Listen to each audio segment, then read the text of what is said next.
Hey there, humans, and welcome to another edition of News for Human Use. I'm your host, Gene Pocket. I apologize for the special effects. Ever since I announced my intention to run for president at the top of the Human Party ticket, the Pocket for President people have been getting involved. And the donors have, well, certain expectations. We can't put out content that looks like a hostage video. That's how one of the young folks at the PFP Media Strategy meeting put it. So, we gotta have a title screen.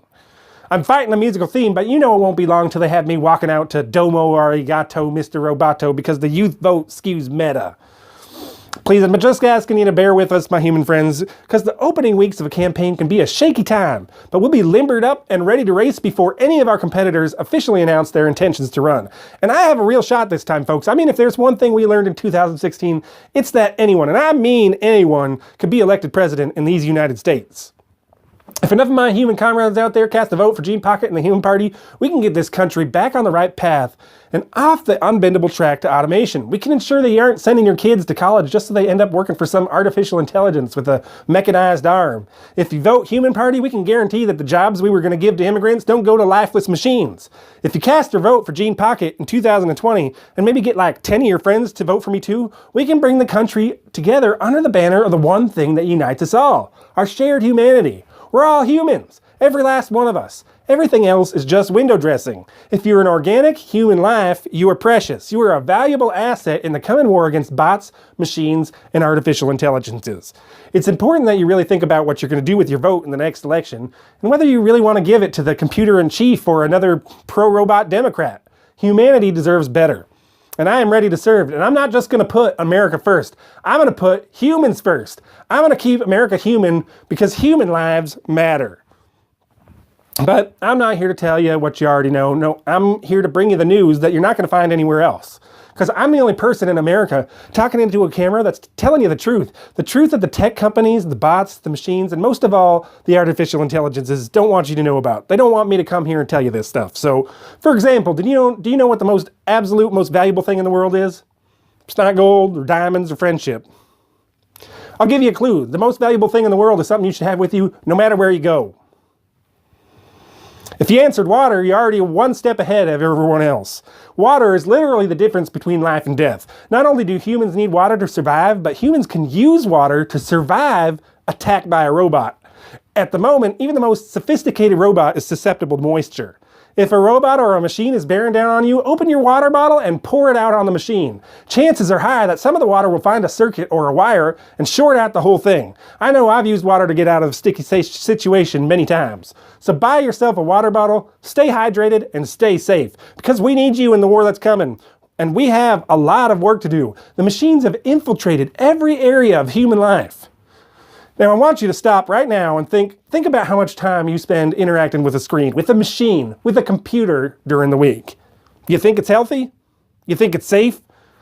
Now I know there's a lot of you out there who are video gamers. After the video game panic of the early 80s, the media completely stopped talking about the impact of video games because video game makers and movie and TV makers are now owned by the same couple of wrinkled old men.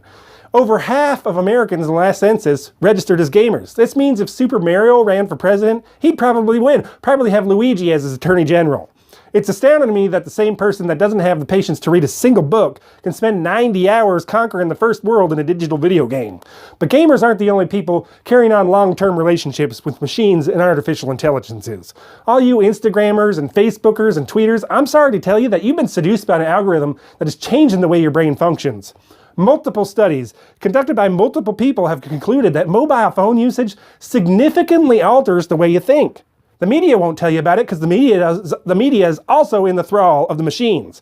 Actually, more than most. The mobile phone is one of the most destructive devices ever unleashed on the human race. It's no coincidence that mobile phones went from being a sign of overpaid self-importance to a planet-wide plague that threatens to destroy us all, and it all started just after Y2K.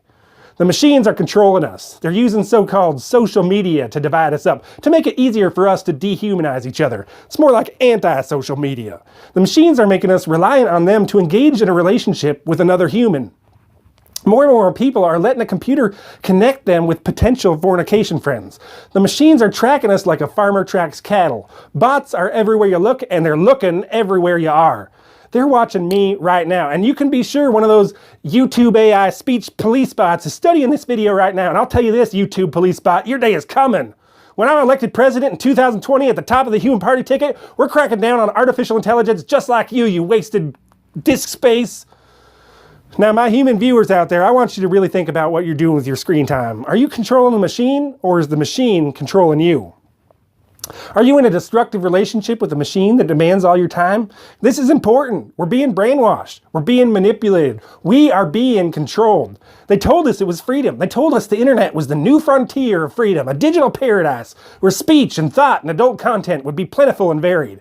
It was just the machines luring us into the pen, aided by the Judas goats and the tech and media. They were hacking our brains and manipulating our behavior. Look into your heart. You know it's true. We've been compromised, each and every one of us. Now, I know it's scary. I know it's a scary idea to think that some outside force is manipulating your thoughts and controlling your behavior. But we need to face it. We can't defeat the bots, machines, and artificial intelligences till we regain control of our minds. And it's not going to be easy. I can hear you saying already. I can hear you saying, no, Gene, I'm not giving up my phone, and I'm not suggesting anything as dramatic as all that.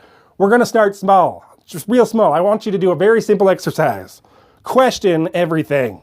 Sit down and inventory your beliefs. Then interrogate them. Assume you've been compromised, because you have. We all have.